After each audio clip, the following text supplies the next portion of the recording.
वंताने जिन्य हो जेवा तारण जहाज जिन्य हो मोक्ष के मालकाने जिन्य हो अनंत कोटि संताने जिन्य हो राम सभा में राम राम। शरणो सतगुरु दयाल को मुख हृदय हरि नाम नित पथ संगत साधु की आजीवन मुक्त सुख राम अनभे पद पर काशी के दायक सतगुरु राम अनंत कोटि जन सहाय की नाय करूं प्रणाम सतगुरु को एको शब्द मन कोई लेवे मान तो सहज होते हैं संत दास मुश्किल सुआसान भक्ति भक्त भगवंत गुरु चतुर नाम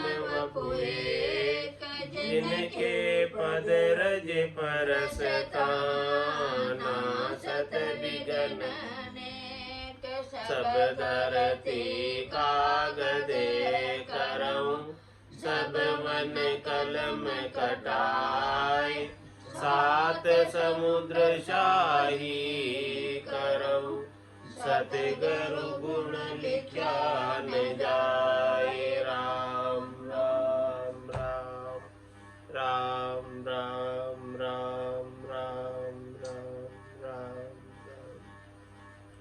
आप सभी के अंदर विराजमान परमात्मा के पावन चरण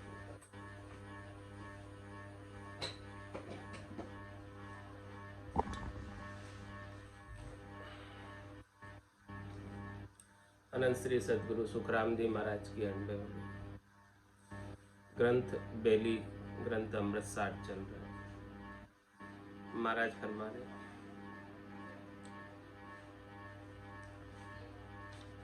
धर्या तब रूप बंध्या परवान नितो नित्य खान बंधन ही जान लगे बहुताव अनेक अपार बिके जग जीव गरो घर बार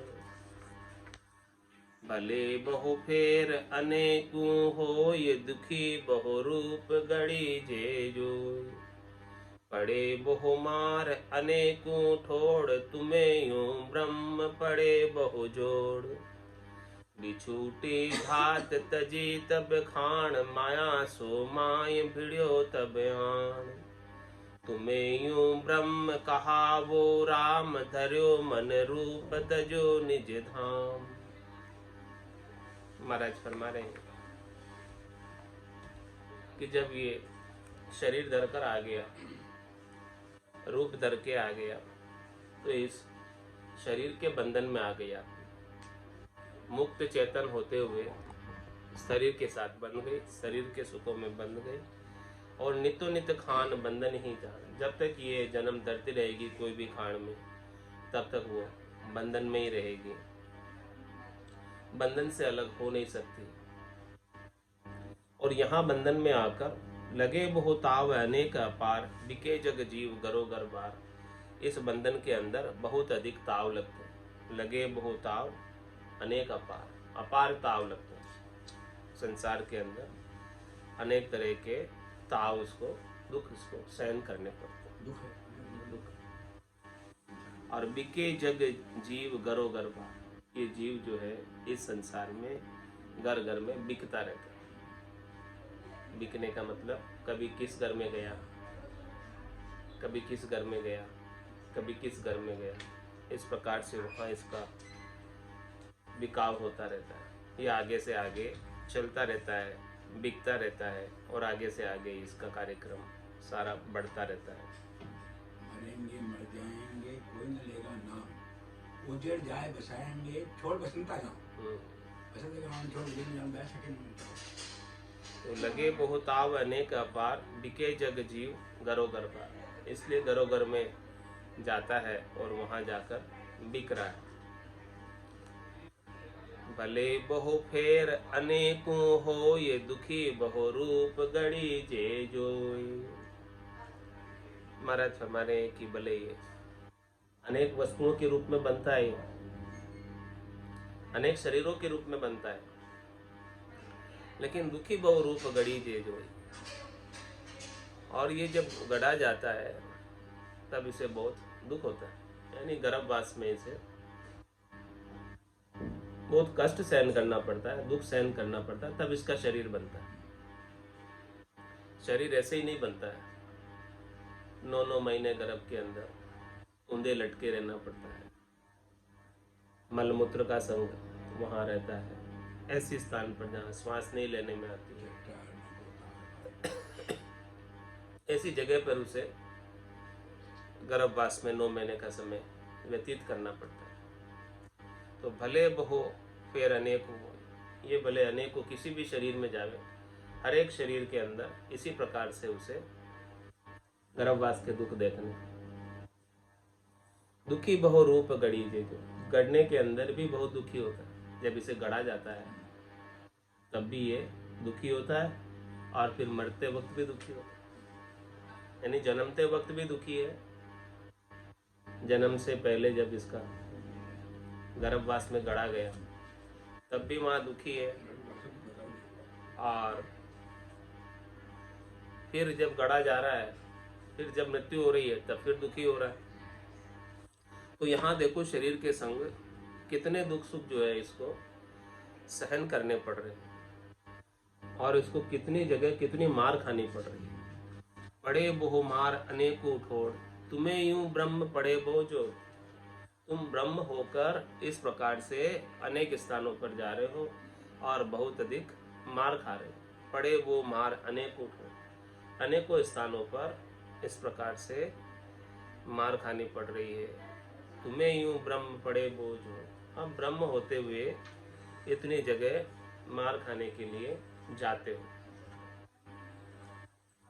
ब्रह्म हो तो फिर परमात्मा में ही रहना चाहिए, आनंद में ही रहना चाहिए। मार खाने के लिए कहीं अन्यत्र जाने की आवश्यकता नहीं है, लेकिन सुख लेने की इच्छा होने की वजह से इसे कष्ट उठाना पड़ता है, दुख उठाना पड़ता है, तकलीफ में पड़ता है। बिछूटी धात तजी तब खान, माया सो माय भिड़ो तब आन। महाराज फरमा रहे हैं कि जब धातु कोई खान के अंदर होती है तब तक तो वो सुख में होती है। कोई भी धातु जब वो खान में होती है तब तक तो सुख में होती है, और वो खान से निकाल ली जाती है धातु, तो फिर वो उसके अलग अलग प्रकार के राज बनाए धातु के। उन राचों के लिए गढ़ने के लिए उसे कितना धातु को भी मार खानी पड़ती है, और फिर वो धातु अनेक प्रकार से उपयोग में आती है। तो उपयोग में लेते वक्त भी उसे कष्ट होता है। तो बिछूटी धात तजी तब खान, जब ये खान छोड़ के रहा है ये धातु, माया सो माय भिड़ो तब आन, तब ये माया से आकर भिड़ गई। धातु माया का संग कर लिया, संसार का संग कर लिया। खान में थी तब तक सुखी थी, खान से बाहर आते ही इसे अनेक प्रकार के माया के कष्ट। जब तक ये आत्मा परमात्मा में थी तब तक तो सुखी थी, अब परमात्मा से जब निकल कर आई तब फिर ये माया के सुख दुख सब लग गए, अनेक प्रकार के कष्ट लग गए। तुम्हें यूं ब्रह्म कहा वो राम, धर्यो मन रूप तजो निज धाम। क्या हो गया? तुम ब्रह्म ही हो, राम ही हो, राम के सिवाय दूसरे नहीं हो, परमात्मा के सिवाय दूसरे नहीं हो, लेकिन धर्यो मन रूप तजो निज धाम। आपने अपना निज घर छोड़ दिया, निज धाम छोड़ दिया, और क्या रूप में हो गए? मन का संग कर लिया, मन के रूप में आ गए। मन जहां जहां चाहता है वहां वहां तुम सुख लेने चले जाते। यानी इस आत्मा ने परमात्मा का संग छोड़कर मन का संग कर लिया, और मन है प्रकृति का, मन है मन है अन्य परमात्मा से। इस प्रकार से ये मन रूप होकर दुखी है, और जब तक ये मन रूप बना रहेगा तब तक ये इसका जन्मना मरना आरंभ रहेगा। मन को मार मरेगा सोई, परम धाम में वापस परम धाम में जाना है तो इस मन का संग छोड़ो। ये अपमन है, प्रकृति मन है। ये अपमन प्रकृति मन हमेशा शब्द रूप रस गंध स्पर्श की ओर इस आत्मा को लेकर जाता है। लेकिन जब इसे सद्गुरु का ज्ञान प्राप्त हो जाता है तब ये आत्मा मन से अलग हो जाती है। मन से कहती है, मन रे मैं तो कछु नहीं जान, सद्गुरु ज्ञान बतायो भारी, अब उल्टी करता हूं। अब मैं तेरे संग नहीं चलूंगी। तेरे संग चलते चलते अनंत जन्म हो गए, और अनंत जन्मों से तेरा संग करने की वजह से ही मैं दुखी हो रही हूं।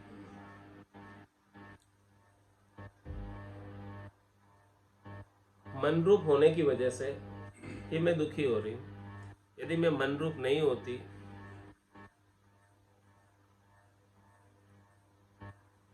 तो मैं परम विश्राम में होती, परमात्मा के पास ही होती। भोड़प मेरे साइया मैं थी बड़ी गिवा, तुमसा प्रीतम छान कर गई आन किला। ये आन कौन? मन ही तो आन है। ये सूक्ष्म शरीर, स्थूल शरीर, कारण शरीर, माँ कारण शरीर, ये सब परमात्मा से अन्य है और प्रकृति के हैं। प्रकृति के हैं ये सब। तो महाराज फरमा रहे हैं कि जब मैं इस प्रकार से थी, आनंद में थी, और मन का संग कर लेने की वजह से ऐसे में यहाँ आकर दुखी हो गई। तो दुखी होने का कारण और वापस से सुखी होने का कारण महाराज बता रहे हैं। तुम्हें यूं ब्रह्म कहा वो राम, धरियो मन रूप तजियो निज धाम। रूप सुख हाण कहा नर लोय, तहां सुख जान रहे यो होय। रूप सुख हाण कहा नर लोय, तहां सुख जान रहे यो। क्या कह रहे महाराज कि जिस खान से जो रूप बनता है, जिस खान से जो रूप निकलता है, अंकुर खान से वृक्ष का रूप बनता है, अंडज खान से पक्षियों का रूप बनता है, जरायु खान से मनुष्यों का रूप बनता है, उद्भुत खान से कीट पतंगे जो छोटे छोटे कितने ही आ जाते हैं, उनका रूप निकलता है। तो रूप सो खान कहा नर लोय, तहां सुख जान रहे यो होय। जहां इसे सुख लगता है, जहां इसे लगता है कि इस खान से, ये शरीर धरने से मुझे सुख मिलेगा, तो वहां वो रहने चले जाता है। उस खान में वो जन्म धरने चला जाता है। अंत काल में होती वासना, जहां में वासा पाया, कह सुखराम वासना ऊपर कर सवारी आया।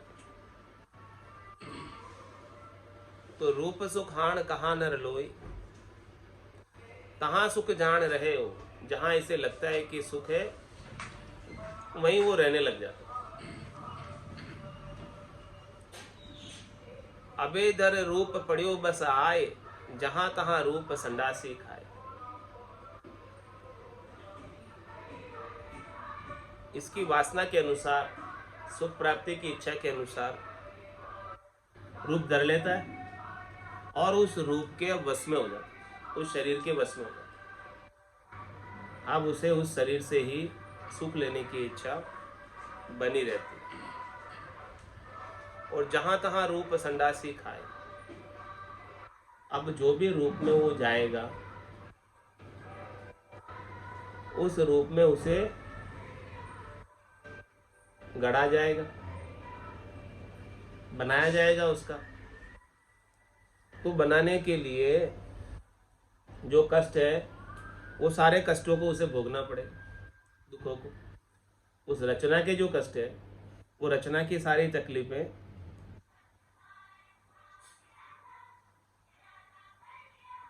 और फिर उस रूप में जाकर सुख प्राप्ति के लिए जैसा जैसा कर्म करेगा उस कर्मों का फल भी वापस भोगना पड़ेगा। धरे अब रूप पड़ियो बास, इसलिए वो रूप के बस में हो जाता है। फिर वो चाहता है कि मैं छूट जाऊं वापस इस रूप से, शरीर धरने से छूट जाऊं, लेकिन वो धर्मराज नहीं छोड़ता, क्योंकि यहां आकर जो जो कर्म किए हैं उन कर्मों के भुगतान के लिए अगला शरीर दिलवाता है। पहले तो इसने अपनी इच्छा से लिया था, सुख लेने की इच्छा से, और सुख लेने की इच्छा से शरीर लेकर सुखों के लिए कर्म किए। अब वो कर्मों का परिणाम भोगने के लिए फिर धर्मराय देता है, न्याय करके कर्म के अनुसार फिर शरीर देता है। तो फिर वो कर्मों का बंधन में बंध गया। अब करनी और क्रिया करता रहता है और कर्मों का बंधन बढ़ता रहता है। कर्मों की गठरी और मोटी मोटी होती जाती है, कटती नहीं। इस प्रकार से ये कष्ट भोगता रहता है। सह दुख शीश पिलीजे आण, पड़े दुख धात बिछूठी खान। तो इसके शरीर के ऊपर, शीश के ऊपर दुख सहन करने के लिए पीली जाता है।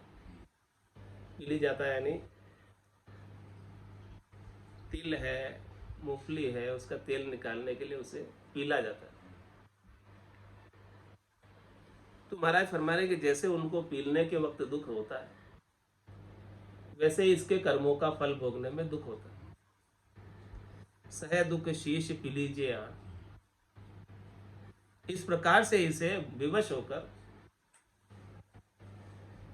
कर्मों का फल दुख के रूप में भोगना पड़ता है। सह दुख शीश पीलीजे आण, पड़े दुख धात बिछूटी खान। क्यों हुआ ऐसा? क्योंकि वो अपने मूल स्वरूप को छोड़कर आ गया, सस्वरूप को छोड़कर आ गया। ब्रह्म था, ब्रह्म से निकल कर आ गया, बिछट कर आ गया, इसीलिए ये दुख में पड़ गया। जिस प्रकार से धातु जब तक खान में थी तब तक तो सुखी थी, उसको कोई काम नहीं करना पड़ रहा था। अब जैसे ही धातु खान से निकाली गई, फिर उसके राज बनाए गए, राजों को काम में लिया गया। इस प्रकार का सब कुछ उसके साथ, इस शरीर के साथ सब सुख दुख और सब काम लग जाते हैं। पलटिया नाम धरिया नर नार, गड़ाया कांकण पायल पार। क्या परमात्मा? इस प्रकार से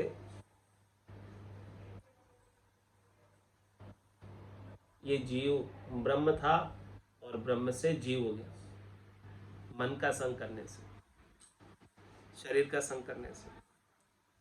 और इस शिव का नाम नर नारी हो गया। शरीर का जैसा उसने शरीर धर लिया, उस शरीर का नाम उसका नाम हो। तो पलटिया नाम, ये परमात्मा रूप ही था, राम रूप ही था, लेकिन अब नर नारी कहलाने लगा।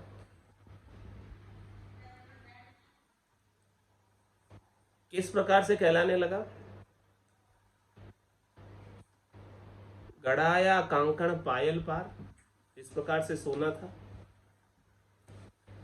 सोने से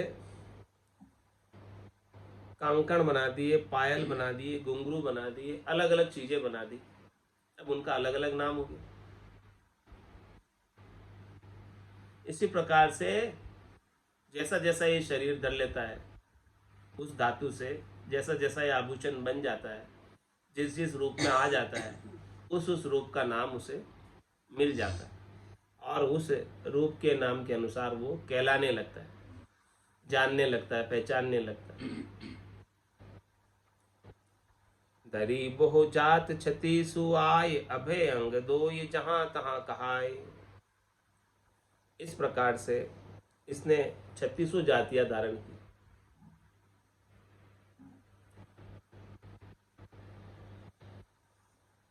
उभय अंग दो ही जहां तहां कहाय।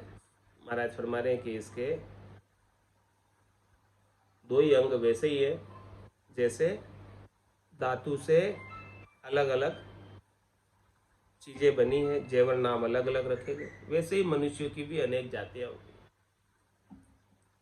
है तो सबके अंदर स्वर्ण सोना, है तो सबके अंदर एक परमात्मा, लेकिन उनके उपयोग के अनुसार, काम के अनुसार नाम अलग अलग। तो इसी प्रकार से मनुष्य जैसा जैसा काम करता है, उस काम के अनुसार उसकी जाति, कर्मों के अनुसार जाति पड़ जाती है। इस मनुष्य शरीर धरकर वो जिस काम में प्रवृत्त होता है, उस काम के अनुसार उसको जात में बाजने लगता है कि इस जाति का है।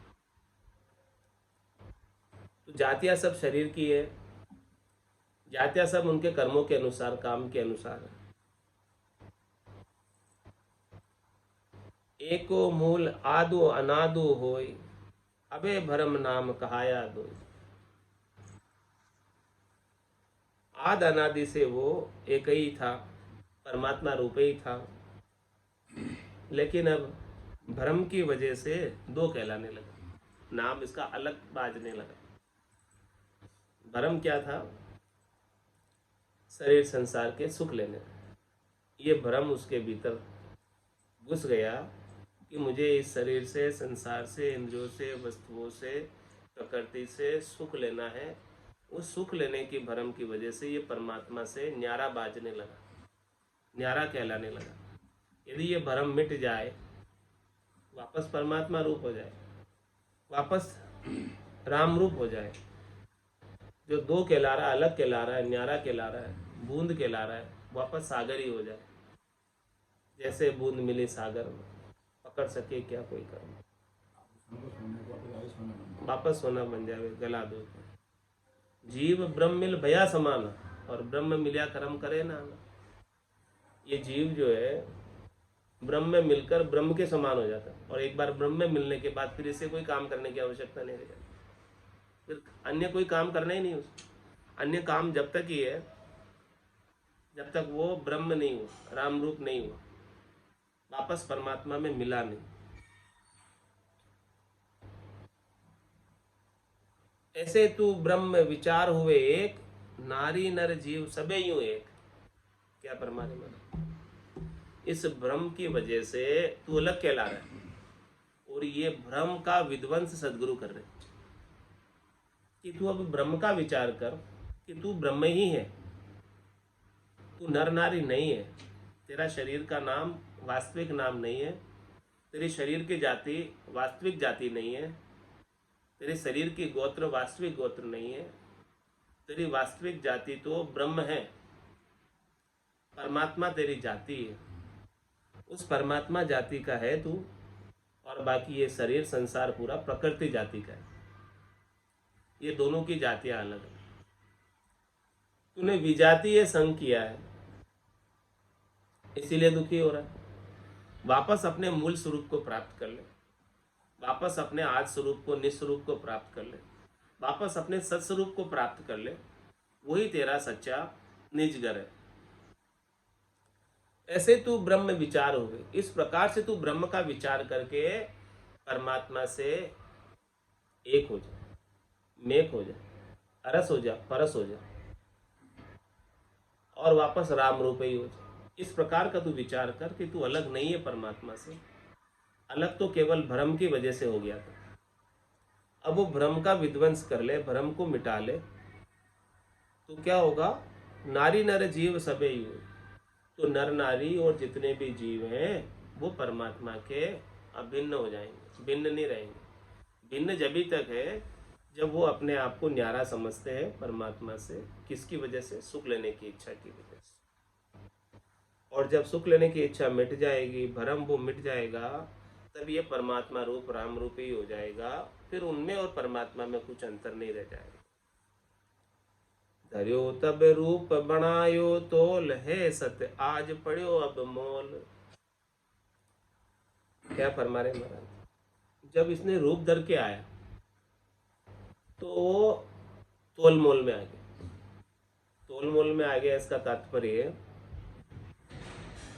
कि जैसा जैसा शरीर है उस शरीर के अनुसार उसकी क्षमता है, उस शरीर के अनुसार उसकी ताकत है, उस शरीर के अनुसार वो कार्य कर पाता है। पहले तो अतुलनीय था वो, पहले उसका कोई तोल मोल नहीं था।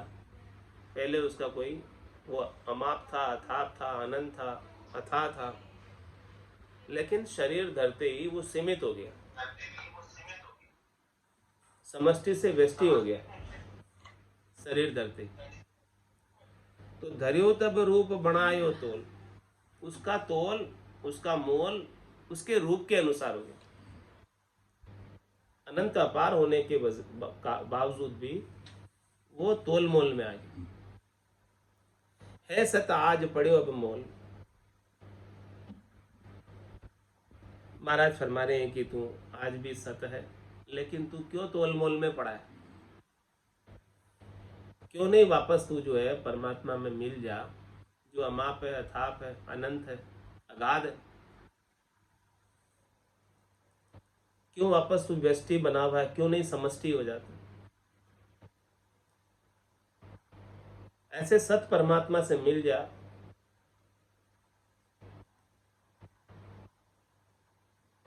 कि तू तोल मोल से रहित हो जाए, और फिर कितना सामर्थ्यवान हो जाएगा, कितना शक्तिशाली हो जाएगा, जितने सामर्थ्यवान शक्तिशाली परमात्मा है। क्योंकि परमात्मा का ही अभिन्न अंग हो जाएगा। अभी तो तेरी शक्ति सामर्थ्य सीमित है, तेरे शरीर के अनुसार। लेकिन जब शरीर से ऊपर उठकर राम रूप हो जाएगा तो फिर तोलमोल में नहीं रहेगा। अभी तोलमोल में आया हुआ। जले मल मेल सुहावा काठ, तबे फिर भांज गड़ावे घाट।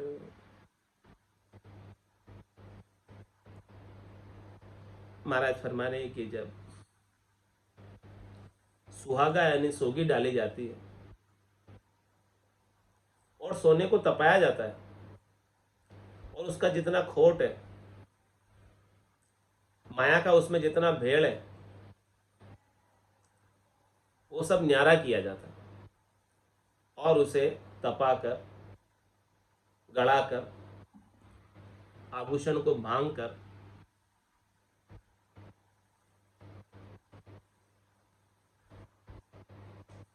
उसे वो वापस वो ब्रह्मरूप हो जाता है। जले मल मेल सुहावा का, उसका मल मेल विकार ये राम नाम रूपी सोगी से जलेगा। जो माया की आसक्ति है, सुख प्राप्ति की आसक्ति है, वासना है, भजन सुवासना जल जाए, दूजे और कोई नहीं हो पाए। इस प्रकार से यदि वापस ये शुद्ध हो जाए तो महाराज फरमा रहे तबे फिर भांज गड़ावे घाट। जो उसका घाट गड़ा हुआ था, शरीर गड़ा हुआ था, घट गड़ा हुआ था, उसे भांज दिया जाएगा। उसे भांज कर, सोगी डालकर, शुद्ध कर कर, माया का खोट उसमें से निकालकर, शुद्ध सोना बनाकर परमात्मा में मिला दिया जाए, मिल जाए। परमात्मा में कब मिलेगा? शुद्ध होकर, निर्मल निराट होकर। कुछ भी माया का खोट रहेगा, भेल रहेगा, तो वो परमात्मा में नहीं मिल पाएगा। इसीलिए उसे राम नाम की सोगी से साफ किया जाता है, ब्रह्म की अग्नि में तपाया जाता है। तपाकर इसके सारे विकार मिटाए जाते हैं, और मिटा के ये शुद्ध स्वरूप जब हो जाता है तब वो परमात्मा में मिलने लायक होता है। नहीं तो वो आपस परमात्मा में जब तक नहीं मिल सकता जब तक उसमें माया का खोट बना रहता है। तुम्हें सत ब्रह्म नहीं कोई और, कहाया जीव बनाया ठोर। तुम ही सत ब्रह्म हो, सत ब्रह्म के सिवाय दूसरे और कोई भी नहीं हो। तुम्हारा सत्य स्वरूप ही है, तुम्हारा आत्म चेतन सत्य ही है। ये अजर है, अमर है, अविनाशी है। ये आग में जलता नहीं, हवा में सूखता नहीं, जल में गलता नहीं। ये सब शरीर के धर्म हैं, जलना गलना सूखना। तुम सत ब्रह्म नहीं कोई हो, लेकिन तुम सत ब्रह्म हो, सत ब्रह्म के सिवाय दूसरे नहीं हो। लेकिन कहाया जीव बनाया, बनाया बहुत हो। ये तुम जीव कहलाने की वजह से अनेक स्थानों पर, अनेक ठोरों पर तुम चले गए, परमात्मा से अलग होकर, बिछट कर। अनंत जन्म को बिछड़े हो जीव, आज से नहीं गए, अनंत जन्म हो गए परमात्मा से बिछड़े हो। अनंत जन्म को बिछड़े हो जीव, कोई यार पीयूष मेला। कोई ऐसे संत सदगुरु केवली भगवंत समझाने वाले मिले, ऐसा ज्ञान बख्शिश करने वाले मिले, तब ये इसका जन्म न मरना छूटकर वापस परमात्मा में जाकर परम विश्राम को प्राप्त करेगा। तब तक तो परम विश्राम नहीं है, तब तक तो कष्ट है, दुख है, शरीर के साथ सब सुख दुख लगे हुए हैं। तो ये सतब्रह्म में मिलने का संत सदगुरुदेव उपाय बता रहे, केवली भगवंत उपाय बता रहे हैं कि तुम ब्रह्म रूप हो और वापस ब्रह्म में मिल जाओ। केवल तुम में माया का खोट आ गया था, बेड़ हो गया था, उस खोट को राम नाम की सोगी से निकाल दो, ब्रह्म की अग्नि में तपाकर शुद्ध हो जाओ, अपने आप को निर्मल कर दो और निर्मल निराट होकर चौथे पद में जा मिलो। चौथे पद में मिलने का एक ही उपाय है कि निर्मल निराट होकर मिल सकते हैं, इसके बिना तो मिल नहीं सकते। मनुष्य जन्म अनमोल रे, मिटे में ना रोल रे। मनुष्य जन्म अनमोल रे, मिटे में ना रोल रे। अब तो मिला है फिर न मिलेगा कभी नहीं, कभी नहीं, कभी नहीं रे। अब तो मिला है फिर न मिलेगा कभी नहीं, कभी नहीं, कभी नहीं रे। तू सत्संग में जाया कर, गीत प्रभु के गाया कर। तू सत्संग में जाया कर, गीत प्रभु के गाया कर। शाम सवेरे बैठ के बंदे उसका ध्यान लगाया कर। शाम सवेरे बैठ के बंदे उसका ध्यान लगाया कर। नहीं लगता कछु मोल रे, मिट्टी में ना रोल रे। नहीं लगता कछु मोल रे, मिट्टी में ना रोल रे। अब तो मिला है फिर न मिलेगा कभी नहीं, कभी नहीं, कभी नहीं रे। अब तो मिला है फिर न मिलेगा कभी नहीं, कभी नहीं, कभी नहीं रे। तू है बुलबुला पानी का, मत कर जोर जवानी का। तू है बुलबुला पानी का, मत कर जोर जवानी का। नेक कमाई कर ले बंदे, पता नहीं जिंदगानी का। नेक कमाई कर ले बंदे, पता नहीं जिंदगानी का। सबसे मीठा बोल रे, मीठे में ना रोल रे। सबसे मीठा बोल रे, मीठे में ना रोल रे। अब तो मिला है फिर न मिलेगा कभी नहीं, कभी नहीं, कभी नहीं रे। अब तो मिला है फिर न मिलेगा कभी नहीं, कभी नहीं, कभी नहीं रे। मतलब का संसार है, नहीं शिकायत बार है। मतलब का संसार है, नहीं शिकायत बार है। संभल संभल कर चलना बंदे, फूल नहीं अंगार है। संभल संभल कर चलना बंदे, फूल नहीं अंगार है।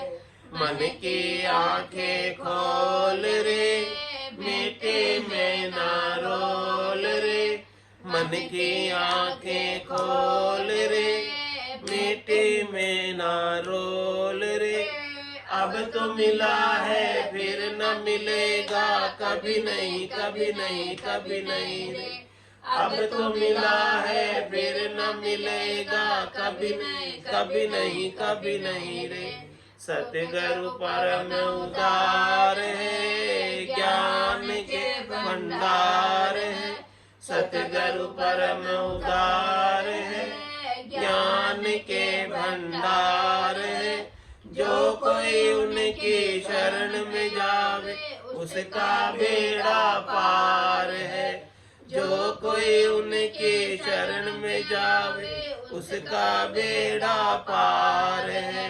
ज्ञान ही अनमोल रे, मीठे में ना रोल रे, ज्ञान ही अनमोल रे, मीठे में ना रोल रे।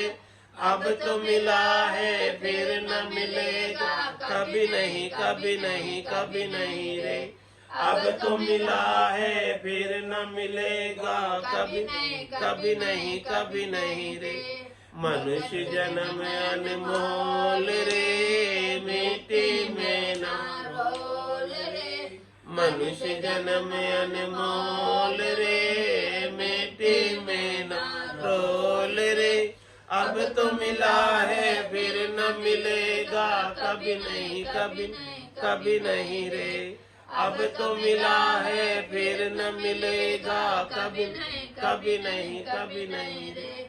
बोलो राम सद्गुरु देव जी महाराज ने धन्य हो परम दयाल सद्गुरु सुखराम जी महाराज ने धन्य हो अनंत श्री सद्गुरु सुखराम जी महाराज के ज्ञान स्वरूप भगवान ने धन्य हो केवली भगवंता ने धन्य हो जीवा तारण जहाज ने धन्य हो मोक्ष के मालिका ने धन्य हो अनंत कोटि संतान धन्य हो राम सभा में राम राम सा राम राम सा राम राम सा